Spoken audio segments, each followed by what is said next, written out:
Et si l'on pouvait se permettre de faire une transposition en diététique, on conclurait que les petites et moyennes entreprises et industries souffrent d'une hypoglycémie financière en Afrique subsaharienne. Raison bien simple, les banques restent réticentes dans l'octroi des crédits. C'est pour donc trouver des astuces riches en suppléments nutritionnels que 15 pays africains, la France, la Suisse et les États-Unis se sont réunis à Douala au Cameroun du 20 au 22 novembre 2013 sur invitation du cabinet Finafrique, initiateur de ce forum international de la finance en Afrique subsaharienne axé sur la surliquidité bancaire et le sous-financement du secteur privé. Il faut créer des produits susceptibles d'attirer l'attention des investisseurs locaux.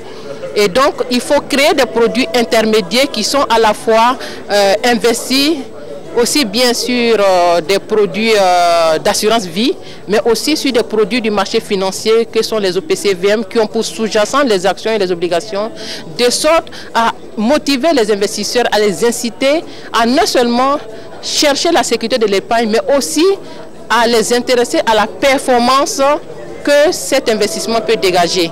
Et au sujet des atouts qui pourraient booster les investissements directs des étrangers dans la région subsaharienne, les différents consultants étaient unanimes sur un triptyque: améliorer le contexte réglementaire, produire des infos en temps réel et opportun et mettre sur pied des fonds souverains locaux. Il y a une asymétrie d'information entre les banques qui sont les investisseurs et les PME qui sont les emprunteurs. Donc c'est-à-dire qu'il faut réduire cette asymétrie d'information.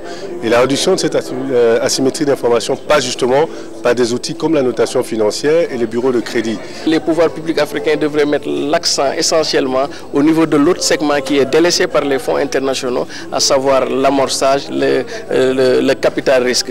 Et quand on parle pour les non-initiés, l'amorçage capital risque, c'est comment aider les jeunes porteurs de projets pour que leur projet puisse devenir une entreprise. De façon terre à terre, il était question pendant ces 3 jours qu'aura duré ce Made in Edition, mieux cette première édition du FIFAS 2013 à Douala, de sauver les entreprises, promouvoir les emplois en un, de protéger les vies qui en dépendent.